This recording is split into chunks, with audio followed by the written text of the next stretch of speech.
O Piauí enfrenta uma seca que já dura 7 anos. Para vencer a falta de água nos açudes, uma alternativa é a construção da Adutora do Sertão, que pode abastecer mais de 50 cidades. Se a seca é um problema, existem notícias boas em outra área, a produção de energia renovável. Fica no estado a maior usina de energia solar da América Latina. Nós vamos discutir esses temas com o senador Eumano Ferrer, porque o desenvolvimento do Piauí é assunto de estado.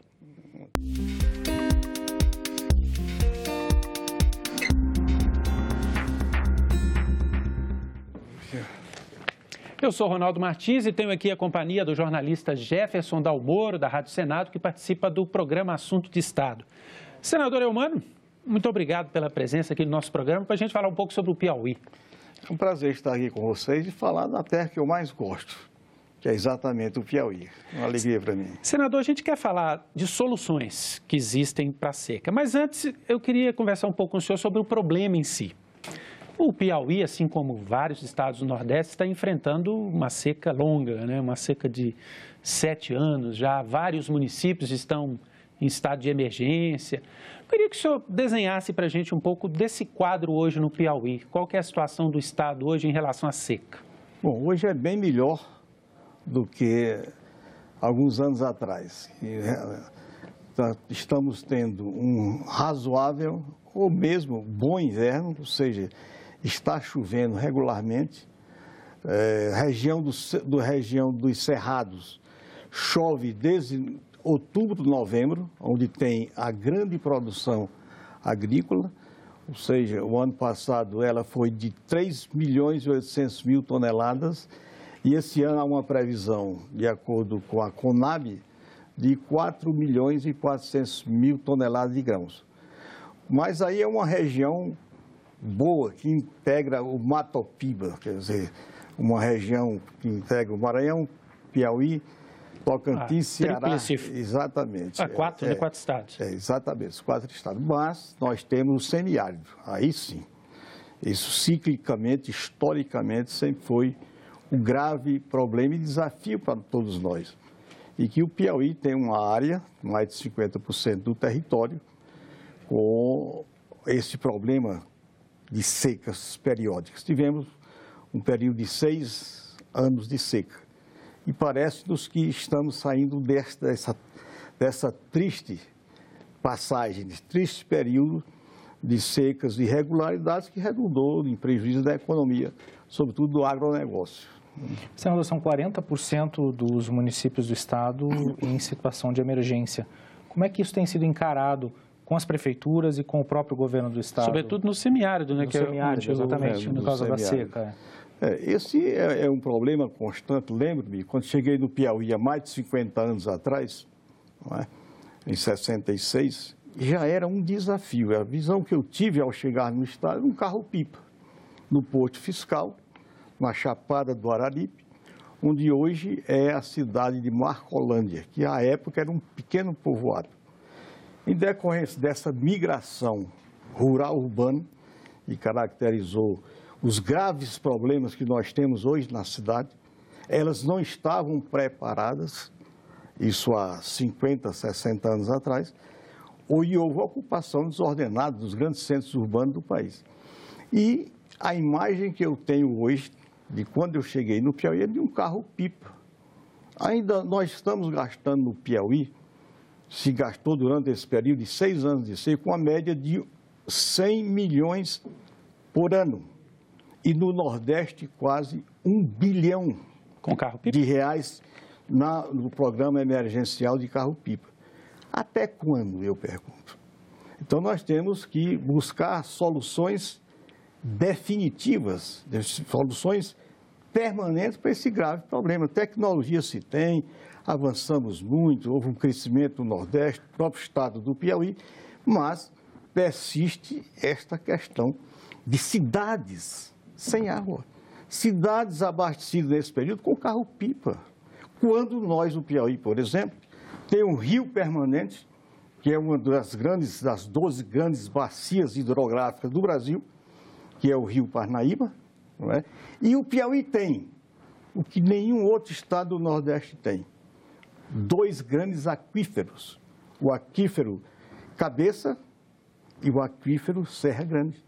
Daí nasceu, em uma grande instituição, a CPRM, um projeto da Adutora do Sertão, que é você captar água desse lençol, desse aquífero subterrâneo, que é um verdadeiro rio subterrâneo, que nós temos no Gurgueia, e levar as águas desse rio, desse aquífero, para 51 cidades, beneficiando uma população que varia hoje de 470 mil, podendo chegar a 600 mil pessoas. Isso com segurança de água permanente por 300 anos. Bom, o senhor falou da adutora, eu quero que a gente desenvolva esse assunto, mas eu vou mostrar uns dados aqui para a gente ver a importância da adutora. Essa é a situação dos reservatórios do Piauí, os dados da Agência Nacional de Águas, né? Em janeiro de 2015, estavam com 39% da sua capacidade, né? Todos os reservatórios, os principais. Isso caiu em 2016 para 31%, subiu em janeiro para 48%, em janeiro de 2017, e em janeiro deste ano, 2018, chegou a 41%. A gente percebe que, ao longo do tempo, o nível dos reservatórios tem se mantido abaixo de 50%. A adutora resolveria isso, senador? Quer dizer, a adutora seria uma solução para todo o Estado? Não, veja, eu me referi, Piauí tem 224 municípios. A adutora atingiria uma região? Atingiria menos de 25% dessa população. Mas aqueles onde a situação é mais grave? Ou não? A situação é mais grave. Agora, eu estou achando assim um pouco... Dados mas foi da ANA. Agência Nacional de Água, da ANA. É porque ela considera os grandes reservatórios. Eu estive aqui nessa região... É deste ano ainda. Deste ano, janeiro de 2018, a média estava em 41,9%, a reunião de todos os reservatórios. Pois é. E aqui, em janeiro, estava menos de 5%. Não, em alguns, né? Nessa área crítica. Ah, sim, na área crítica. Bem, Então, esse aqui é o dado do estado inteiro. Do estado inteiro mesmo, porque tem alguns reservatórios... Que são um pouco mais cheios.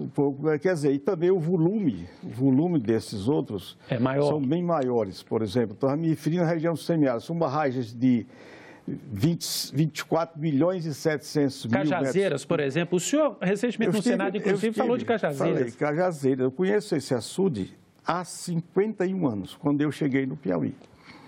Pela primeira vez eu o vi seco durante 3 anos. E continua? E continua, eu não sei exatamente, eu tenho esse dado aqui, do mês de fevereiro e de janeiro.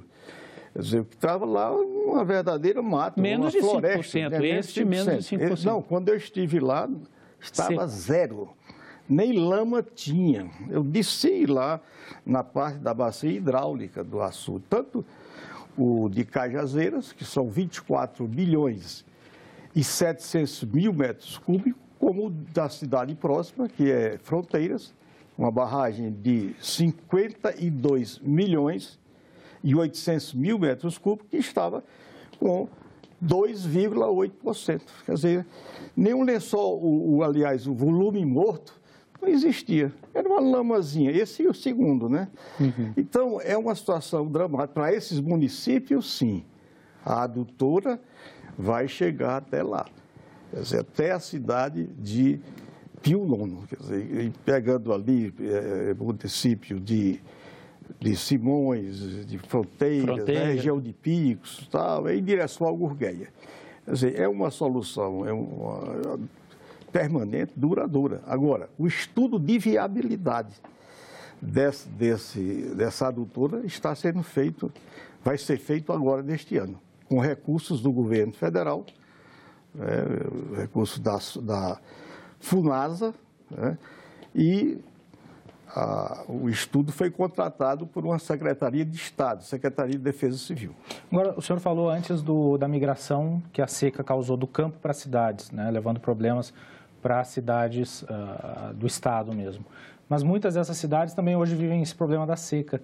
Como é que tem sido o efeito disso para Teresina, que é a capital do Estado? Como é que o Estado tem lidado com isso, a própria cidade de Teresina, com essa movimentação dentro do Estado? Olha, Teresina digamos, a seca não atinge. Mas a migração... Porque, assim, não resta dúvida que essa migração no Nordeste se dá da zona rural para as cidades maiores, principalmente a capital. Sem se falar em São Paulo, durante um certo período da nossa história econômica, sobretudo demográfica, o deslocamento populacional, como tivemos um período que foi para o norte do país. Agora, em Teresina, digamos, impacto econômico, há porque sempre a população cresce em decorrência dessa migração, que nos últimos anos ela estancou, quer dizer, não cresceu como na década de 70, 80 e 90. Agora houve uma estabilização. Mas não deixa de haver, digamos, mais demanda na área de habitação, nos serviços básicos da área da saúde, enfim. E isso é o que aliás, esse fenômeno, ele está presente em várias grandes cidades. O Rio de Janeiro deveu-se a uma série de ocupações desordenadas dos morros do Rio de Janeiro e a própria São Paulo, capital. Enfim, é um problema desse processo migratório que decorreu também do processo de industrialização do Brasil, da indústria, principalmente da indústria automobilística, que houve um atrativo muito grande dos investimentos que o governo federal passou a fazer desde o BNH, antigo, exatamente no final da década de 60, principalmente 70, que foi uma atração. Enquanto se fazia grandes conjuntos habitacionais nos grandes centros urbanos deste país, isso concorreu. O sonho de uma família é ter uma casa própria e ter um local que ofereça oportunidade de trabalho e educação para os filhos. Então, houve um processo de migração rural-urbana e de consequências que nós estamos vendo hoje. De cada 100 brasileiros, 84 brasileiros estão nas cidades. Ou estão 84 cidadãos dos 100 na cidade e apenas na zona rural 16. Quer dizer, um processo de urbanização muito grande e forte que atingiu a vida dos grandes aglomerados urbanos. Veja que a cidade de Teresina, 17% tem uma ligação residencial à rede de esgoto. Ou seja, de cada 100 moradias, 100 habitações de Teresina, somente 17 estão ligadas à rede de esgoto. E o Estado como um todo, de cada 100, 3 são ligados à rede de esgoto. Isso é uma demanda básica. Quando não há saneamento, exatamente, não há saneamento, não há saúde. Isso é um dado que nos preocupa e é um grande desafio. Mas, senador, esse é um desafio a ser vencido, mas o Piauí tem vencido um desafio em outra área e tem sido modelo para o Brasil, que é na área de energias renováveis. Exatamente. Inclusive, no final do ano passado foi inaugurado, nós vamos trazer alguns dados aqui para que o senhor nos ajude a entender, a maior usina de produção de energia solar da América Latina, né, o Parque Solar Nova Olinda, que é a maior usina solar com capacidade de abastecimento de uma cidade de 1.200.000 pessoas. Exatamente. Ela tem 1 milhão de painéis solares, né, que estão montados, né, numa área que equivale a 700 campos de futebol. É muito grande, não? Explica para a gente como é que é o tamanho de uma usina dessa, a gente que não é do Piauí não tem a noção do que seja isso. Nós estávamos na inauguração dessa usina, o governador, enfim, as mais altas autoridades, a bancada, é uma coisa fantástica. Quer dizer, esse é um dos grandes potenciais que nós temos. A barragem de Boa Esperança gera, através de 4 turbinas, que é uma hidroelétrica que nós temos lá, 237 megawatts. Só essa usina, quer dizer, esse parque solar, gera 292 megawatts. Quer dizer, que é uma coisa fantástica.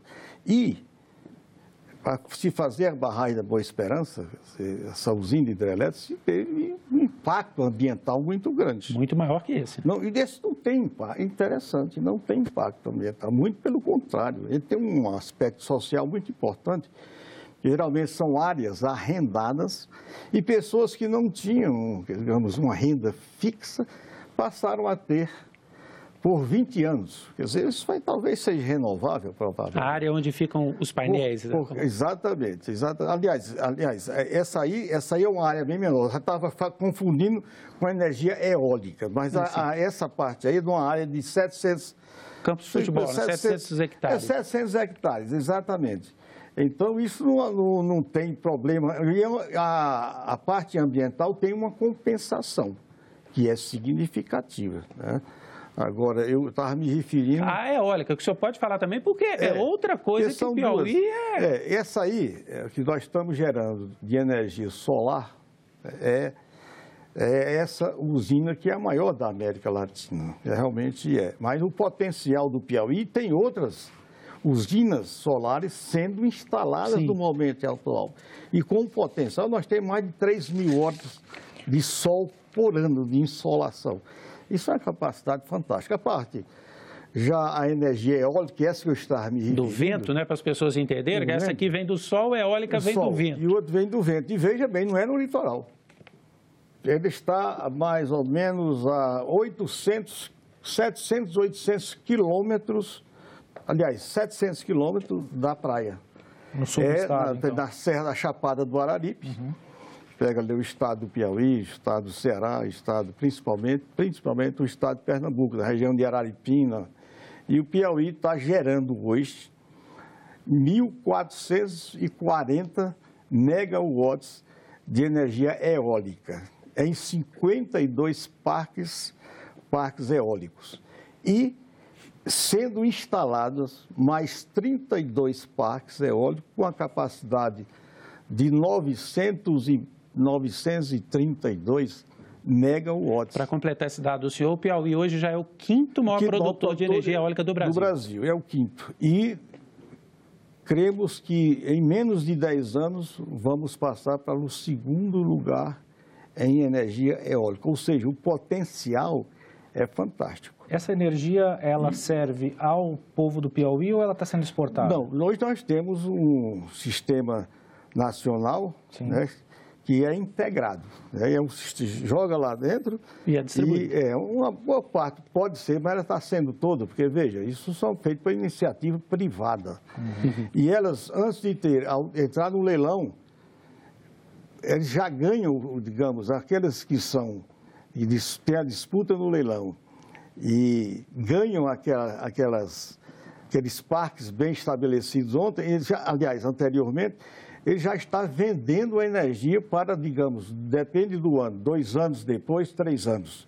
Então já está segurado. Isso aí entra na rede nacional e tem um sistema operacional nacional, né? Um sistema que opera nacionalmente, a integração. Temos um problema aí que se refere às redes de transmissão, né? Mas isso aí está sendo tudo superado. Né? O senhor acha que essa oferta de energia limpa, ela pode ajudar ou já tem ajudado o desenvolvimento do Piauí no agronegócio? O Piauí hoje tem batido recordes de produção agrícola. O agronegócio Piauí tem uma grande fronteira agrícola, por exemplo, nós acreditamos, hoje nós temos 1 milhão de hectares plantados, principalmente com soja. Soja em torno de 750 mil hectares só soja. Aí nós temos o milho, que é o outro grande produto, quer dizer, de grãos produzidos na área, que são umas 200 e tantas hectares. Ou seja, soja, milho, aí entra aí o arroz, o feijão, que é quantidade menor. Né? Quer dizer, o forte é soja e milho. Né?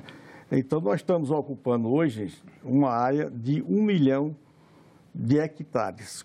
Temos um potencial para 5 milhões de hectares. Bem mais do que... Bem mais, ou seja, nós estamos hoje ocupando 20% da área disponível, quer dizer, pronta para ser explorada. O que isso mostra o potencial, a riqueza do Piauí. De um lado, o agronegócio, de outro lado, que você acabou de mostrar aqui, nas energias alternativas, a área mineral é um outro grande potencial do níquel, fosfato, a opala, o calcário, enfim, tem uma série de oportunidades que, inclusive, empresas privadas já estão fazendo as pesquisas nessa área. Né? E, enfim, e tem a parte do turismo também, turismo ecológico, turismo no litoral, o turismo cultural e científico, né, na praia aliás, digo melhor, na Serra da Capivara, onde nós temos o Museu do Homem Americano, trabalho fantástico. São Raimundo Nonato. São Raimundo Nonato, trabalho arqueológico. Enfim, um potencial muito grande, que eu sei que nós vamos chegar lá para a gente conversar mais. Senador, a gente está falando aqui de setores altamente tecnológicos, como a geração de energia eólica e geração de energia solar. E a produção de soja também, que envolve muita tecnologia. Como é que está o investimento nessa área no Piauí para que o soja não saia in natura e passe a ter, por exemplo, um valor agregado no que é feito no estado também? Veja, enquanto eu falava dessa potencialidade grande para a produção de grãos do agronegócio no estado do Piauí, temos desafios.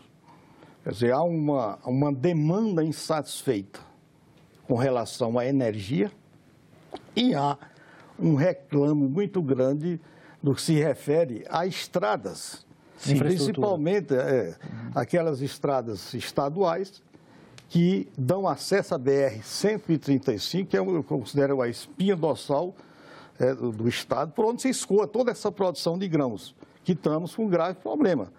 O governo federal lá, nós estamos agora, aliás, fazendo os investimentos para alargar, que era uma PI, quer dizer, com uma plataforma de 6 metros apenas, quando duas grandes carretas ou bitrens se cruzam, é um problema. Ano passado houve 56 mortes, quer dizer, nessa BR-135. Agora, como eu falei, tem também as BRs, podemos chamar de vicinais, que ligam a as estaduais, aliás, que nós estamos com um problema. A Transcerrado, por exemplo, que é uma estrada estadual de 300 e poucos quilômetros, só foi feita menos de 100 quilômetros na primeira etapa. E temos 200 e tantos... Inclusive, Teresina, se não me engano, senador, é a única capital do Nordeste que não tem uma estrada duplicada de chegada e de saída, né? A cidade de Teresina. Só tem 5 quilômetros. Quase eu era nada, secretário de Planejamento quase nada. Há 25 anos. Foi o que se fez. De lá para cá? Feito pelo Estado. E o problema é tão grave que o Estado tomou, desde 2013, 150 milhões de empréstimo para o BNDES e outras fontes, para fazer 9 quilômetros na BR-316, que demanda ao sul, e 8,5 quilômetros em direção ao norte na BR-343. Veja bem, o Estado, que já vive uma situação dramática, tomar dinheiro emprestado para pagar juros, para fazer uma obra federal. Isso é um absurdo. Nós estamos agora envolvidos, nós e toda a bancada, no sentido de agilizarmos isso. Ou seja, do governo do Fernando Henrique, 8 anos, não se fez 1 quilômetro. No governo do nosso Lula, 8 anos, não se fez 1 quilômetro duplicado, nem da presidente Dilma. Eu acho que o Piauí merece a atenção do governo federal e que todas as capitais do Brasil mereceram. Só Teresina. Problema gravíssimo, uma dessas BRs, mais de 34 mil veículos, por exemplo, na 316, próximo à capital, né, passa a cada 24 horas.